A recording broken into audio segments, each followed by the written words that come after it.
Саламатсыз мөхтәрәм тамашачыларыбыз. Сез бөтен дөньяга сибелеп яшәүче милләттәшләребезнең яшәешен яктыртучы татарлар тапшыруын карыйсыз. Бүген безнең программада Шәхесләр сәхифәсендә Рафаэль Сәхәбиев. Авылда йөрибез, баян күтәреп чыксам, баян белән бер җырның да сүзен белмидерим мен, баянда уйныйдырым. Абдулла Алишның тууына 110 ел. Һәр вакытта җөрәк әрнидер читтә кала ул, читтә. Ничектер Алишны мескен, шундый нидә дә бер спектакльдә дә Әсәр Шакиров уйнады. Бүздәк районының Каран урта белем бирү мәктәбенең үткәне һәм бүгенгесе. Без исе китаплар белән укыйбыз, теге яңа чыккан китаплар дәүләт стандартлары буенча алар инде безнең балаларның белемен кәметә юкка чыгара дип уйлыйм. Юкка чыгучы авыллар исемлегенә керсә дә халык бирешми. Бик мактан алмыйбыз милли әйберләр белән. Но, тем не менее, үзебезнең традицияларны, үзебезнең гореф-гадәтләрне сакларга тырышабыз. Тапшыруыбызның күркәм традициясенә әйләнгән шәхесләр сәхифәсе белән дәвам итәбез. Шөкер, милләтебезнең данын еракларга таратучы горурланырлык ул кызлары бик күп. Бүгенге тапшыруыбызның герое мәхәббәт тавышлы лирик баритон җырчы, опера артисты Рафаэль Сәхәбиев. Муса Җәлил исемендәге Татар дәүләт опера һәм балет театрында 30-дан артык алдынгы партияларны башкарган шәхес ул. Алтын чәчтә Хан, Тукайда Тукай, Евгений Онегинда Онегин һәм башкалар. Әйе, артист тормышы иҗаты белән бәхетле. ТСРның халык артисты исемен горур йөртүче Рафаэль Сәхәбиев белән киләсе видеоязмада таныштырырбыз.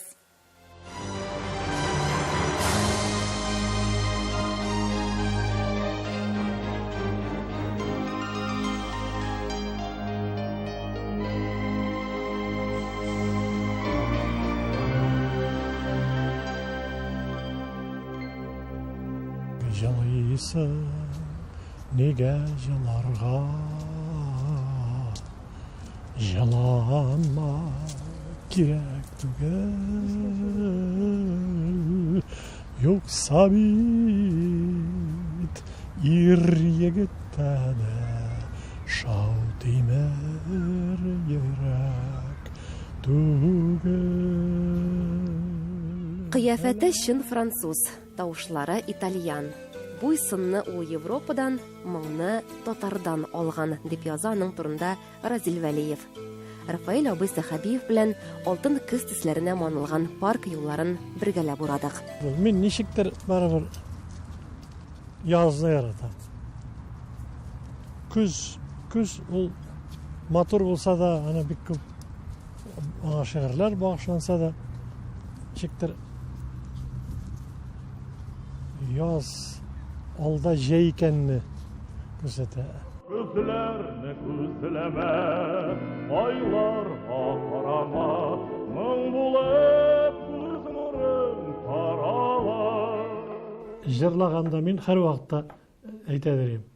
Авылда йөрибез, баян күтәреп чыксам, баян белән бер җырның да сүзен белмидерим мен, баянда уйныйдырым. Эчкерсез, гади, кешелекле. Дуслары яратып аны Сәхәби дип йөртә. Ул җырчы булмыйча булдыра да алмый, чөнки аның гаиләсе шундый иде. Аның әтисе Әхәт абый шул хәтле оста итеп гармунда уйный.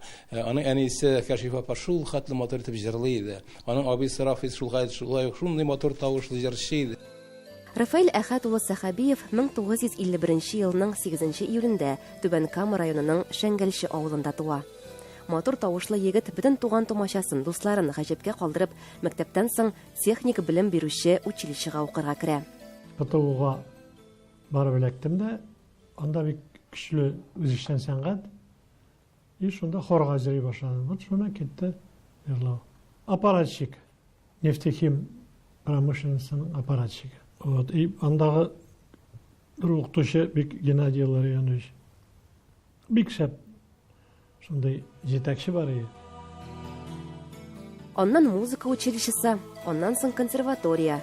4-нче курстан ул инде опера театрында стажер булып эшли башлый. Театрга кеше җыру кимегән. Кимегән әз җырый халык.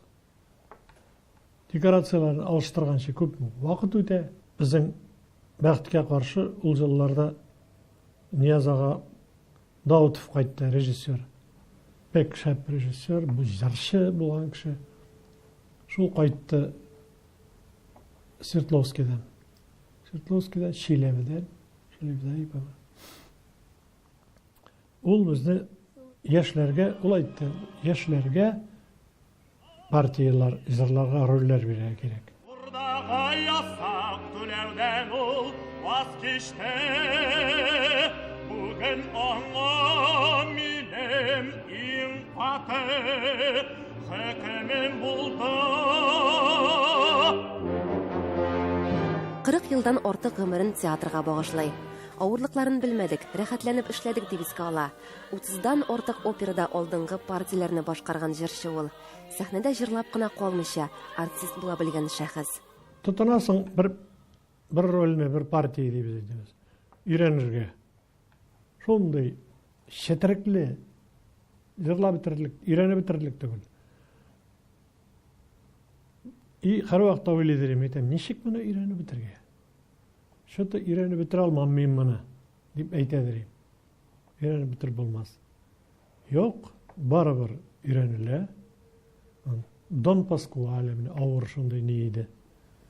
Партия.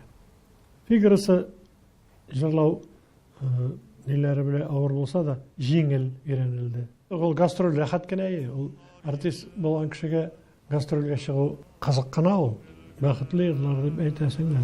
Әйтерсең лә бүген бөтен дөнья сәйдә шумы белән күмәлә. Опера арияләреннән тыш аның репертуарында йөзләгән эстрада җыры. Тик ул аларны бик сайлап кына ала. Мәгънәсе, кие, күңелгә ятышлы булуы барысы да тәңгәл килергә тиеш ди. Ул җырчы гына түгел, ул шәхес җырчы. Төрле сфердагы, төрле даирәдәге кешеләр белән аралашып яши. Ул шул хәтле ачык күңелле, киң күңелле. Аның күңеленә бөтен нәрсә сыя. Ул язучылар белән аралаша, шагыйрьләр белән дә, композиторлар белән дә, гади кешеләр белән дә һәм аларның фикерләрен тыңлый, һәм аларга нинди җыр кирәк икәнен бик яхшы аңлый. Эш бала әтисе, 2 улы бар. Кызы Кытайда инглиз телен укыта. Аныгы Нариман 6 телдә җырлап танылган иде. Бүген ул тавыш режиссеры булырга белем ала. Татарны яшәтә торган бер. Җыр, дин һәм музыка. Үч нәрсә, өчесе тоталар татар халкын, милләтне саклыйлар. Сакларга кирәк милләтне. Башка җырчылардан үзенең холкы, кыяфәте һәм тавышы белән аерылып торалар. Ул шаян холыклы иде. Дип әйтәм мин теге яшьян күз алдына китереп. Ул җырлаган кызыклы җырларны, хикмәтле җырларны берәүдә алынмады. Берәүдә кабатлый алмады. Менә Рафаэль Сахавиевның тавышы шундый ягымлы, каймаклы иде. Рафаэль Сахавиев бүгенге көндә опера театрының тере легендасы дисәң дә ялгыш булмас. Бүген дә әле ул җыр сәнгатенә хезмәт итүен дәвам итә, концертларда чыгыш ясый. Моннан тыш, мөгаллим дә 20 елдан артык Казан консерваториясендә музыкаль театр кафедрасында укыта.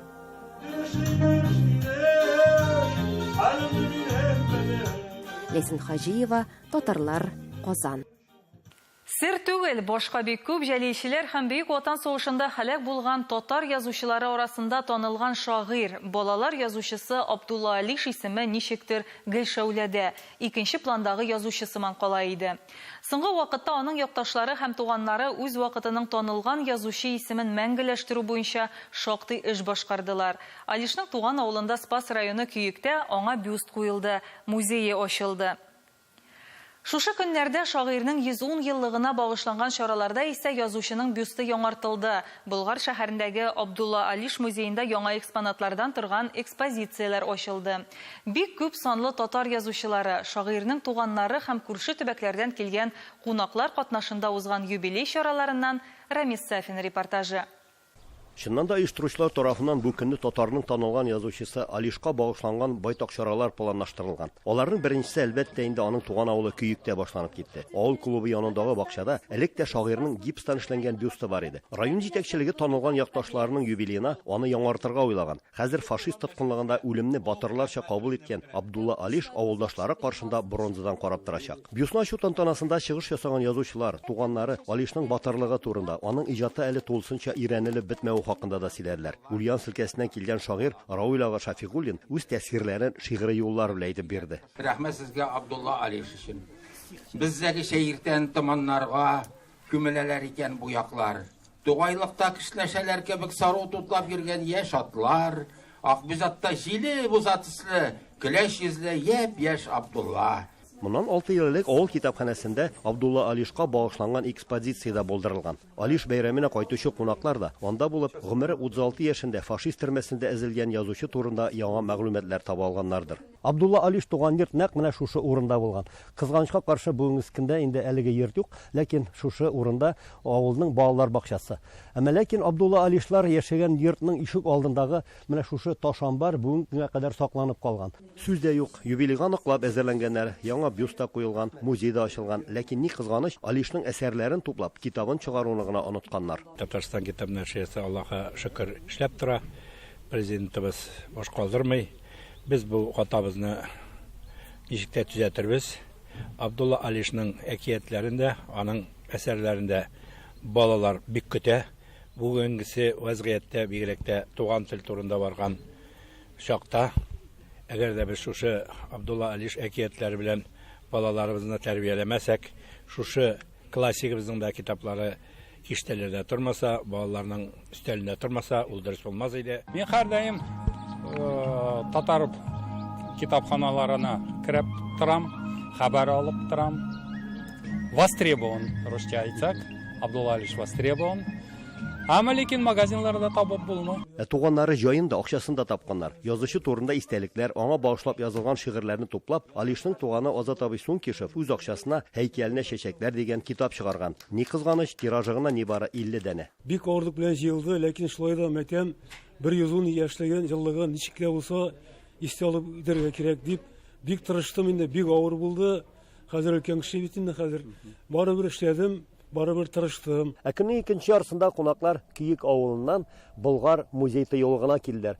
Биредә язучы Абдулла Алишның юбилейына багышлап, махсус әлеге шушы музей ачылу тантанасына катнаштылар. Болгар музей тыюлыгында 19 гасыр башында салынган таш йортта Абдулла Алишның дәүләт тарафыннан булдырылган беренче музее ачылу да аңа карата булган ихтирамны күрсәтә. Идеясы Митимир Шәрипшнеке, аннан соң ул аңа мөрәҗәгать итте һәм Митимир Шәрипш менә шушында безнең именно авылда түгел, менә монда Болгарда музейны ясарга, чөнки монда менә бу җырларда монда бик ватан сугышы җиңүчеләргә Болгар спас турында музей бар һәм менә чөнки бөтен туристлар монда килә бит инде. Безнең именно Абдулла Алишны белеп торсыннар өчен менә шундый идея белән Митимир Шәрипш чыкты. Биредә инде әлбәттә авыл күренеше сурәтләнгән һәм инде гаиләләрендә булган шәхсән әйберләр кызганычка каршы юк, әмма ләкин менә аларның инсталляциясе охшатып табылган әйберләр биредә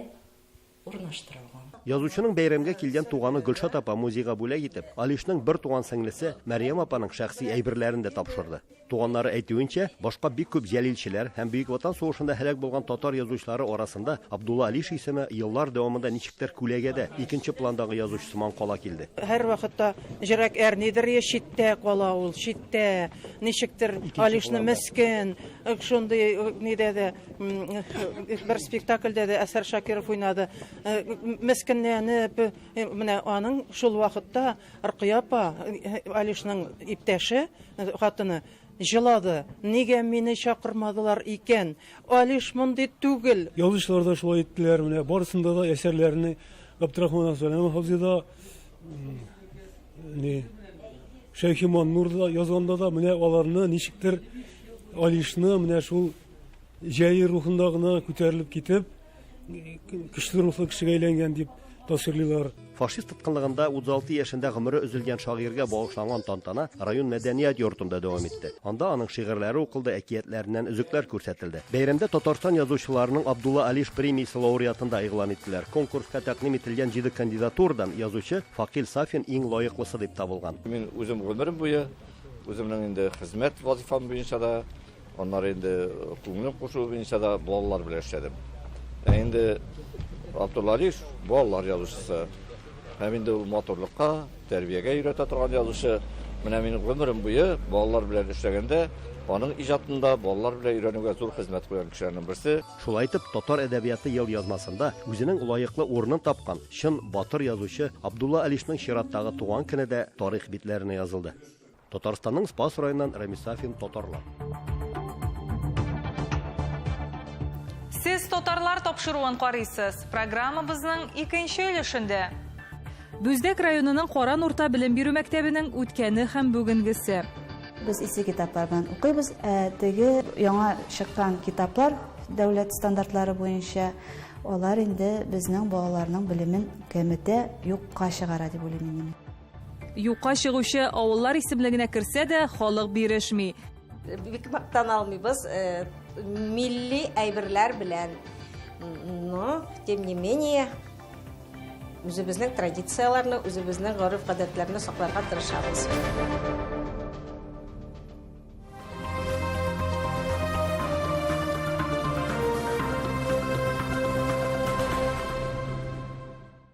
Мәктәп укыту процессының бер генә функциясын үтәми. Белем бирүдән тыш мәктәп укучыны тәрбияли һәм акыл сәләтен үстерә. Бүген иң мөһим, иң авыр бурыч ул кеше тәрбияләү, бигрәк тә бала тәрбиясе, аны тормышка әзерләү. Бу эшнең мөһимлеген аңлап, Башкортстан Республикасындагы Бүздәк районының Коран урта белем бирү мәктәбендә шактый күп эшләр башкарыла. Тулырак үз хәбәрчеләребез видео язмасында. Минем авым юк, инәм бар.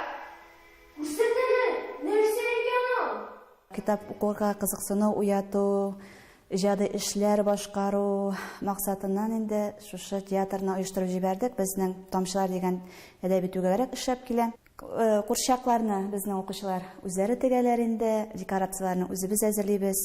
Мин үзем әкиятләрдә язам, тырышам инде шунда. Мәсәлән, рәсемдә төшерергә бик яратам. Инде театрларда катнашу ул минем иң яраткан шөгыль. Коран мәктәбендә бүген 120 бала белем ала. Аларның 95% татарлар. Балаларга 15 укытучы белем бирә. Укучыларны махсус автобус 8 авылдан җыя. Мәктәптә бөтен шартларда тудырылган 30 компьютерның 4се интернет челтәренә дә тоташтырылган. Әти-әниләр белән тыгыз бәйләнештә эшлибез. Укыту тәрбия эшендә туып торган проблемаларны алар ярдәмендә хәл итәбез. Укучыларның сәләтен төрле яклап ачарга тырышабыз. Дәрестән тыш эшләрдә авыл мәдәният йорты, авыл советы ярдәм итә.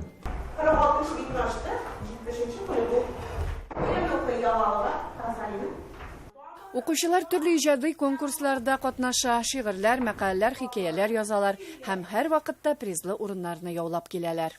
Балалар үзләренең эшләрен мәктәп интернет челтәре аша, Коран мәктәбе группасы аша, мәктәп күләмендә эшләп килгән күп нокта газета битләрендә чагылдыра. Класстан тыш эшләү нәтиҗәсе булып безнең укучыларның, балаларның район күләмендә үткән төбәк ара конкурсларда катнашулары, призлы урыннары яулап алулары, төрле төбәкләрдән килгән балалар белән аралашулары бик әһәмияткә ия.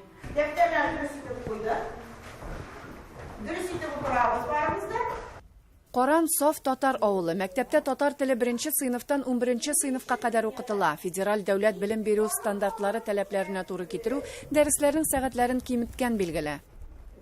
Дәреслекләргә килгәндә укытучыларның үз алымы һәм сайлау хокукы бар. Шул рәвешле без исе китаплар белән укыйбыз, рәхәтләнеп шигырьләр ятлыйбыз, әкиятләр, хикәяләрне укып анализлыйбыз. Теге яңа чыккан китаплар дәүләт стандартлары буенча алар инде безнең балаларның белемен кәметә юкка чыгара дип уйлыйм инде мин. Укытучыларның максаты балаларга дөрес тирән белем бирү. Нишәшсәң шуны урырсың дигәндә еллар узгач эш нәтиҗәсе булу да күңелне җылыта. Берничә елдан ана теле ни хәлдә булыр? Хәзергә ашкынулы заманда бу сорауга җавап табуы да кыен. Тик үз хезмәтен сөйгән укытучылар яратып белем алган укучыларга карап, ана теленең киләчәге булуына тагын бер кат инанасың. Ләйсәнә Сыдырдинова, Ирина Кунафина, Татарлар, Башкортстан. Свердлов өлкәсенең Васькин авылы юкка чыгучы авыллар исемлегенә кергән. Биредә туучылар саны үлүчеләргә караганда күпкә ким.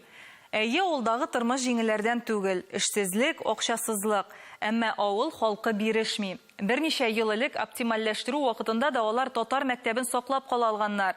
Киләсе елда мәктәпнең 25 еллыгын зурлап үткәргән ниятлиләр. Тулырак киләсе видеоязмада. Свердлов өлкәсе Түбән Серга районының Васькино авылы Екатеринбургтан 130 шақырым ераклыкта урнашкан. Емельян Пугачев восстаниесеннән калган риваятлар буенча 1774 елда авыл урынында бер генә йорт була. Анда Васыл исемле татар бае яши. Русча аны Василий дип йөртәләр. Шуннан авыл исеме дә киткән дип фаразлана. Аны Бота дип тә йөртәләр. Ул якындагы елга атамасыннан алынган. Бүген авылда 400-гә якын кеше яши. Аларның күбесе өлкән яшьтә. Васькино совхозы юк булуга яшьләр шәһәрләргә юнәләләр. Ә инде авылның истәлекле урыннарына килгәндә ул 2018 елның август аенда сайлаулар алдыннан салынган күпер һәм 1968 елда узган гасырда төзелгән клуб. Кыскасы, авылга яңа мәдәният учагы кирәк. Тик бу хакта сүз алып баручы, вәгъдә итүче юк. Ә клуб хезмәткәрләре исә юктан бар ясарга өйрәнеп беткәннәр. Күп вакыт алар үз акчаларына костюмнар тегәләр, сәхнә бизиләр, төрле очрашу кичәләр өчен ризыклар әзерлиләр. Инде искергән инде клуб агып торса да ясап танышлыбыз инде. Концертлар куябыз, олы абыйлар безне һәрвакыт киләләр. 94 яшьлек әбей Мөхлис апа безнең бик яратып карый безне концертларны. Татар авылларын Аллаһ йортсыз күз аллау авыр. 20 ел элек мондагы бер иске йортны мәчет итеп эшләгәннәр. Силсәвит аша без моны үзебезгә тырышып устана итеп алдык. Манарасын үзебез тырышып үзебез утыттык. Азбар тирәләрне арчып мусорларны бәрдек тә безгә шундай бабайлар йөртте. Аллаһка шөкер, халык сөя, тырышабыз, алып эшләдек. Килгән мәннәләрендә бәйрәмнәрдә тоже мәчеткә җыештырам, мәчеттә уздырабыз, Корбан бәйрәмнәрне, Ураза бәйрәмнәрне. Авыл мәктәбендә бүген 46 укучы белем ала. Кайчандыр аларның саны 200-гә якын булган. Балалар бакчасында 2 төркем, барысы 21 бала йөри. Мәктәп директоры әйтүенчә, барлык тәрбияче, укытучы һәм башка шушы өлкәдә хезмәт итүчеләрнең саны 100-гә тула. Фидаил Зәки улы сүзләренә караганда, мәктәпне оптимальләштерүне татар этномәдәни компоненты ярдәмендә булдырмый кала алганнар. Безнеке татар тел укытыла 1-нче класстан 9-нчы класска кадәр 2 сәгать этно сайы. 1 сәгать русский родной язык, 1 сәгать әдәбият. 1 сәгать родной язык, татарский язык. Бүген Васькино мәктәбе компьютерлар һәм мультимедиа җиһазлары белән заманча баетылган мәгариф үзәге. Монда татар авылының бөтен иҗтимагый һәм социаль тормышы тупланган. Васькино авылында туган якны өйрәнү өчен тарих укытучысы Әсләм Нурмөхәммәд улы Нурмиев башлап җибәргән. Ул 1943 елда авыл мәктәбен тәмамлаган. Казанга күчеп киткән, филология фәннәре кандидаты булган. Төп фәнни эше 3 томлы татар теленең аңлатмалы сүзлеген төзүдә катнашу. Музей бүлмәсендә күп санлы экспонатлар җыелган. Иң борынгысы 19-нчы гасыр ахыры. Башка Урал татар авылларындагы кебек үк Васькинода да хатын-кызлар тамбурлы чигү белән шөгыльләнәләр. Бу хакта борынгы көнкүреш әйберләре һәм кием салымда сөйли. Бик мактан алмыйбыз, милли әйберләр белән. Но, тем не менее, үзебезнең традицияларны, үзебезнең гореф-гадәтләрне сакларга тырышабыз. Мәктәптә нәсел шәҗәрәләрен төзү аерым игътибар үзәгендә. Укучылар һәм аларның әти-әниләре бергәләп ата-бабаларының тамырларын тикшерә, нәсел агачын төзи. Васькино мәктәбе укучыларының шәҗәрәләре төбәк-ара һәм өлкән конкурсларында берничә тапкыр җиңгән. Шәҗәрә турында мин 4-нче сыйныфтан башлап эшлим аны. Зилә апам белән архивта открытка таптым шуны. Реабилитация документларын таптык. И яңа исемләр килеп чыкты шәҗәрәдә. Фатхил Ислам, Миргазиян, мин аларны белмим. Бүген Васькин авылы мәктәбе Түбән Сирга районы Клинов авылы җирлегендә татар халкының телен һәм гореф-гадәтләрен саклаучы бердән-бер белем учагы. Дәресләрдән тыш балаларны татар мәдәнияте белән төрле чараларда һәм бәйрәмнәрдә таныштыралар. Мәктәптә бер генә зур вакыйга да татар шигырьләре, җыр биюләреннән башка узмый. Без шул бию конкурсларында да катнашып, урыннар алып кайтабыз шул фестивальләрдә. Бүген кечкенә генә татар авылы Урал урманнары арасында үз мәшәкатьләре белән яши бирә. Ул берничә дистә татар гаиләсе өчен кече ватан. Алар туган якларының үзенчәлеген саклап калырга кирәклеген аңлый. Рәхмәт аларга. Ә без әлеге авыл, аның халкы яшәешенә кабатта тукталырбыз. Роза Диатуллина, Әлфия Габдушева, Татарлар, Свердлау өлкәсе.